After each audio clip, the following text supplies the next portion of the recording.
Hello, my name is Matthew Senkow. I'm the manager of the Mineral Resources Division for Crown Indigenous Relations in Northern Affairs Canada's Nunavut Regional Office in Iqaluit. This presentation provides an overview of mineral exploration and mining activities in Nunavut in 2020. The declaration of a global pandemic on March 11, 2020, and the measures put in place to prevent transmission in territory have defined a new normal for mineral exploration and mining in Nunavut.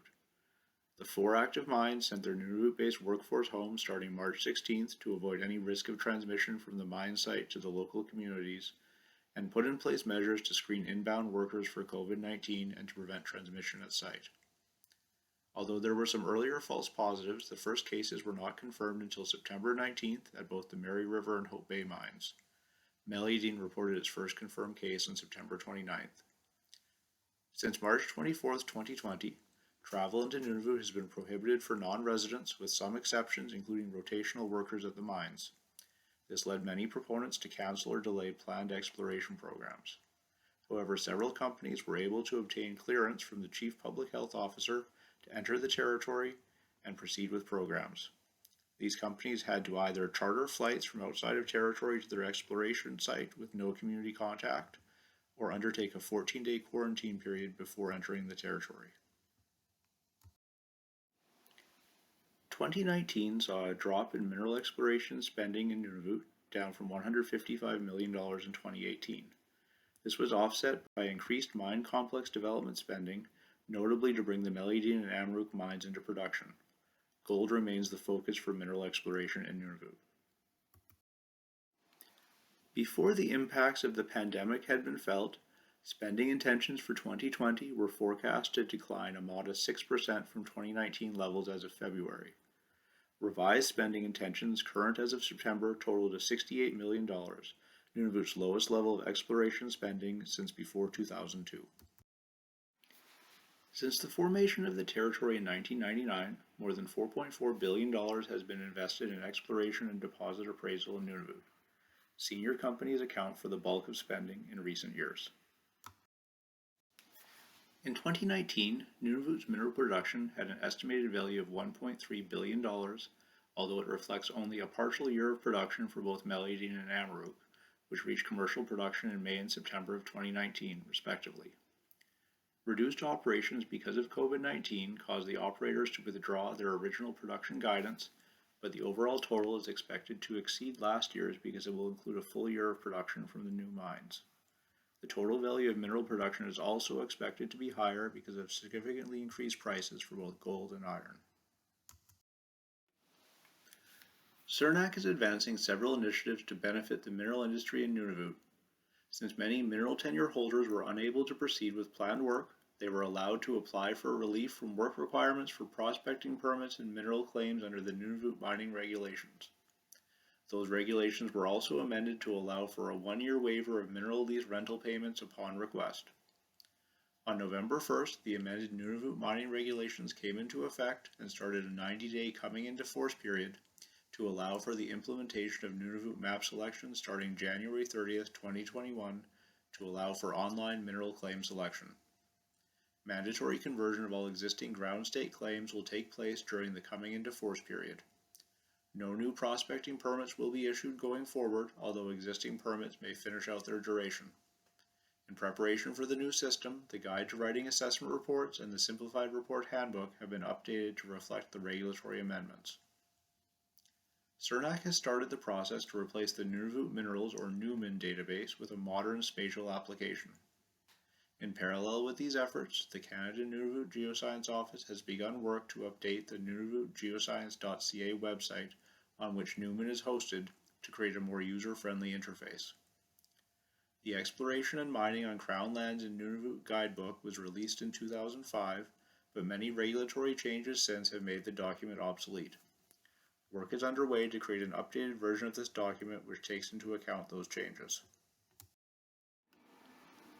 The Mineral Project Inventory of Nunavut has been created to highlight previously explored projects with demonstrated mineral potential, focused on those not currently held under mineral tenure.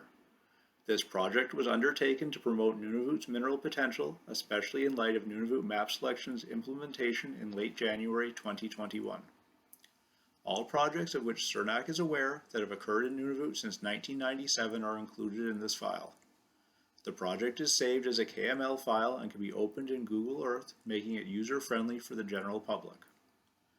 Project labels are centered on their claim blocks and are color-coded based on availability of those claims. The inventory can be sorted based on primary commodity. A classification system, pictured here, has been used to assign each project a rank based on the mineral potential of the project and area. The system is based on the quantity and quality of geoscience data available, taking into account geological mapping, prospecting, geochemical and geophysical surveys, drilling, and other exploration completed. You will have the ability to click on our project in the KML file to find out more about it. The project summaries include primary and secondary commodities, previous owners and when they conducted work, a geological description of the project and area, as well as a summary of the exploration history and best results. Where available, historic or current resource estimates will be noted, as well as all assessment reports documenting work on the property. The project descriptions also note land ownership and the mineral potential index value derived from the classification system. This map illustrates the extent of mineral tenure held in Nunavut as of October. There are approximately 2,400 claims, 500 mineral leases, and 130 prospecting permits, as well as 45 exploration agreements and 3 mineral production leases on subsurface Inuit-owned land. Crown land tenure covers a combined area of about 5.1 million hectares. This map illustrates all mineral exploration projects in Nunavut which have carried out exploration in 2019 or 2020. The work has been primarily focused on gold exploration in the Kivalliq and Kitikmeot regions. Very little work has been done in the Kikitani apart from the area surrounding the Mary River iron mine. Both Meadowbank and Meliadine operated at reduced levels from March 19th through early June. Exploration activities were suspended at the end of March and resumed in May.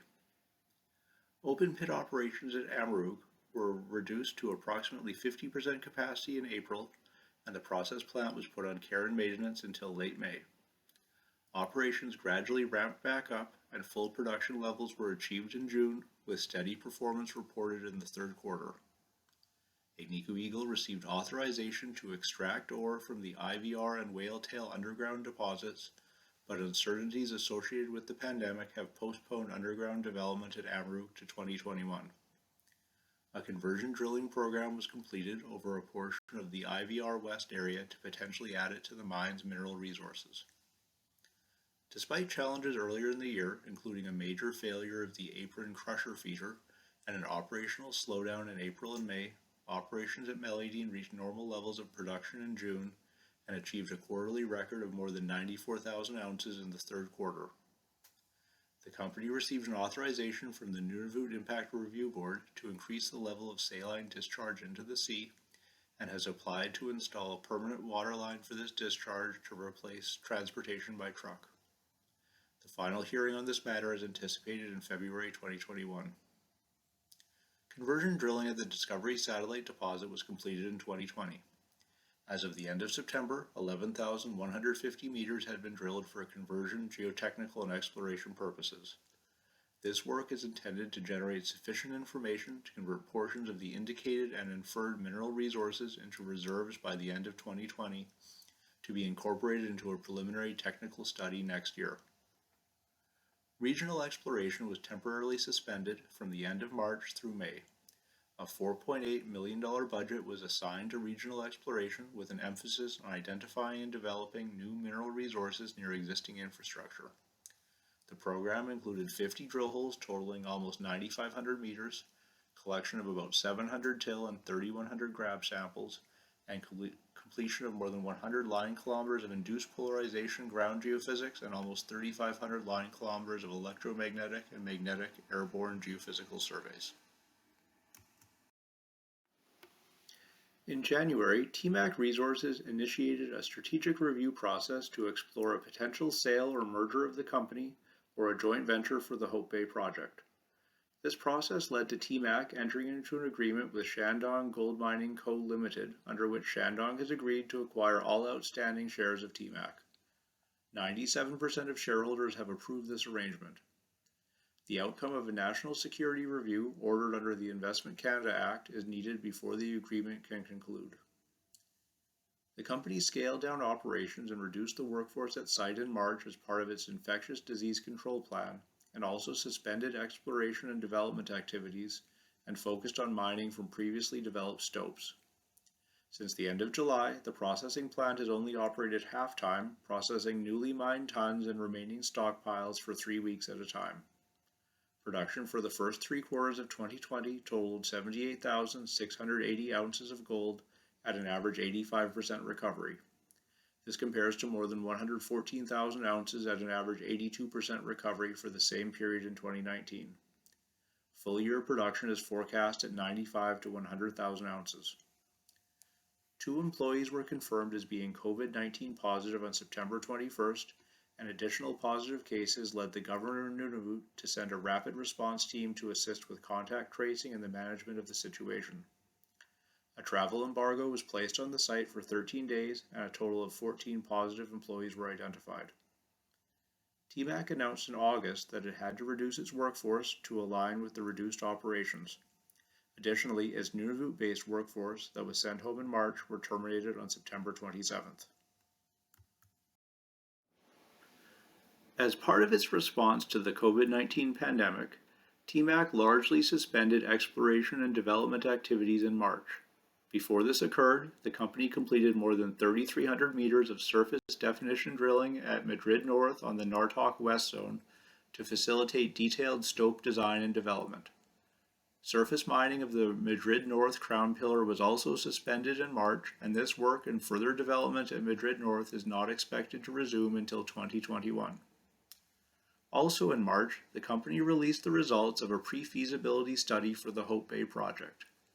This report outlines an operation with a 15-year mine life, producing 2,000 tons per day for 2021 to 23, and 4,000 tons per day thereafter when a conventionally designed, higher capacity processing plant would be installed at Madrid.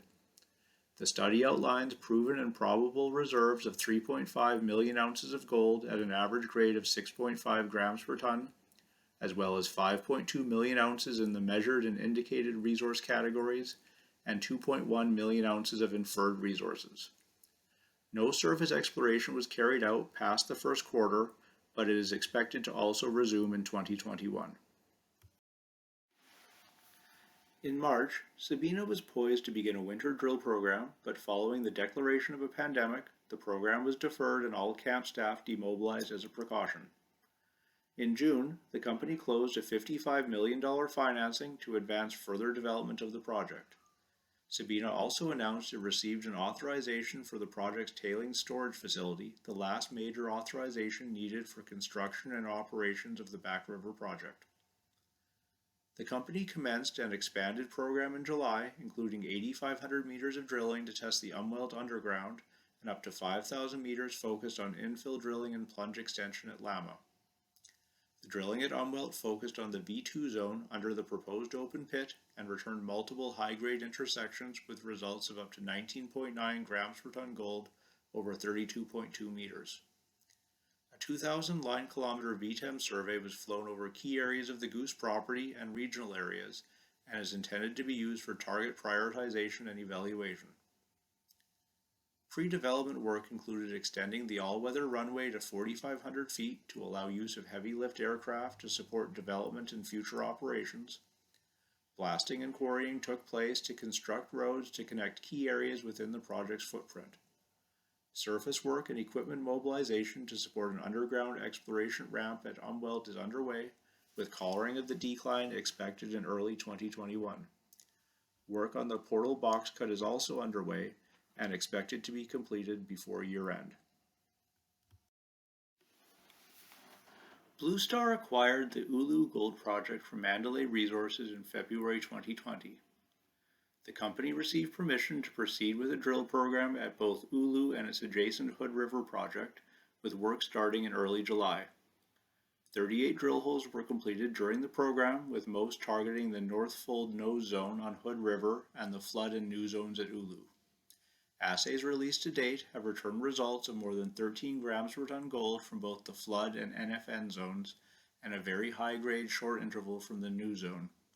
Blue Star has also announced plans to update the existing flood and new resource estimates incorporating 2020 program data and conduct a 12 to 15,000 meter drill program in 2021 to further expand resources and test high-priority drill targets. Silver Range Resources collected a 1 meter by 1 meter panel sample from each of the main and west zones at its Tree River project in April, returning results of 36.3 and 0.29 grams per ton gold, respectively. A sample for age dating was also obtained that puts the gold deposition event at 2.96 billion years ago, comparable to the gold deposition ages of the geologically similar Pilbara and Wisswateran deposits. The company also announced that research carried out by the University of Alberta in 2018 recovered 3 diamonds from samples of the Tree River conglomerate taken just outside the property boundary. Silver Range has submitted an expression of interest to NTI to obtain the mineral rights to the Inuit-owned land parcel from which the diamonds were recovered and is planning a follow-up program to further assess the gold and diamond potential of the area. Western Atlas Resources carried out its initial drill program at its Meadowbank Gold project this year in the area of Agnico's Meadowbank complex, with drilling targeting a banded iron formation unit with an interpreted strike length of 15 kilometers and a shear zone with interpreted strike length of 6 kilometers. At time of recording, no results from the program had been released. Solstice Gold Corporation conducted a program at its Kahuna Gold project, now called KGP, located near Rankin Inlet and the Meliadine Gold Mine. Work in 2020 focused on the QEA target area, which includes several hundred gold mineralized boulders. During the program, 171 rock samples were collected and 3 likely bedrock sources identified with proximal gold-bearing boulders. Along with 2 targets with electromagnetic anomalies, Solstice has 5 drill-ready targets to follow up in future. Last December, CIRNAC Resources released results from its 2019 program of geological mapping and soil and rock sampling at Hardcache.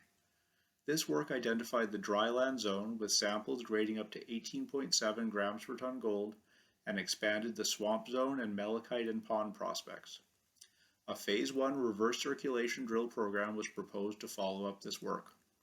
On August 19th, CIRNAC provided details of a planned name change to Canagold Resources Limited and announced that the Phase 1 drill program was to commence that week. No further information has been released concerning this program.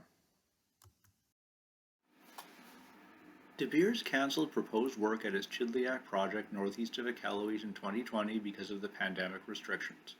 The only work carried out was to conduct inspections and maintenance on wildlife cameras and meteorological stations at the site, carried out by Arctic UAV of Iqaluit. North Arrow Minerals entered into an option agreement with EHR Resources Limited in June to fund further evaluation of the Q1-4 diamond deposit at the Nauyat project. EHR can earn a 40% interest in the project by funding the collection of a 1,500 to 2,000 ton preliminary bulk sample in 2021. EHR closed a financing in August sufficient to fund the $5.6 million preliminary bulk sample. A $300,000 non-refundable advance from the option agreement has been used by North Arrow to prepare for collection and processing of the sample, including fuel and sampling supplies being shipped to the hamlet of Nauyat as part of the annual sea lift. Baffinland Iron Mines continued its efforts in 2020 to permit the Mary River Phase 2 expansion, which is to include an increase in the allowed annual tonnage of iron shipped from the Milne Inlet port to 12 million tons, and a railway linking the port to the mine site. In-person technical meetings were to be held in March, but the risk of travel and large gatherings led to their postponement. The technical meetings were eventually held by teleconference in September, along with a pre-hearing conference and community roundtable, which had a combination of in-person attendance in Pond Inlet and remote participation. The Nunavut Impact Review Board has announced that an in-person public hearing on the expansion project will reconvene in Pond Inlet starting on January 25, 2021. In June, Baffinland signed an Inuit Certainty Agreement with the Kikitani Inuit Association. The agreement is intended to address concerns brought forward by Inuit during the Phase 2 impact assessment process and increase the financial benefits that flow to the Inuit organization should the Phase 2 project be approved. The commitments and benefits defined in the agreement are being added to the Mary River Inuit Impact Benefit Agreement and commercial lease. In 2020, the company shipped 5.45 million tons of iron ore in 72 shiploads, down from 5.93 million tons shipped in 2019.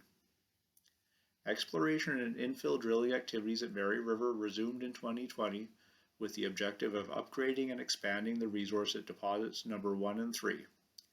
Infill, condemnation, and ore characterization drilling, totaling 9,160 meters in 38 holes, was undertaken during the 2020 season along the north limb extension and axial zone of deposit number 1 and the western end of deposit number 3. Regional exploration activities were cancelled. In 2020, Nunavut's mineral industry has had to make major changes to adapt to the health risk of the COVID-19 pandemic and the restrictions put in place to prevent its spread in territory. The companies mining in Nunavut have taken extraordinary efforts to protect their employees and the territory's communities while continuing operations. Although many exploration companies decided against proceeding with work in the territory, several proponents were able to work with Nunavut's Chief Public Health Officer to identify ways to continue their work and have completed programs. In recognition of the impact on mineral tenure holders, CIRNAC has put in place several relief measures. The department is working on several other initiatives to support the mineral industry, not least of which is the long-awaited implementation of the Nunavut Map Selection system. Thank you.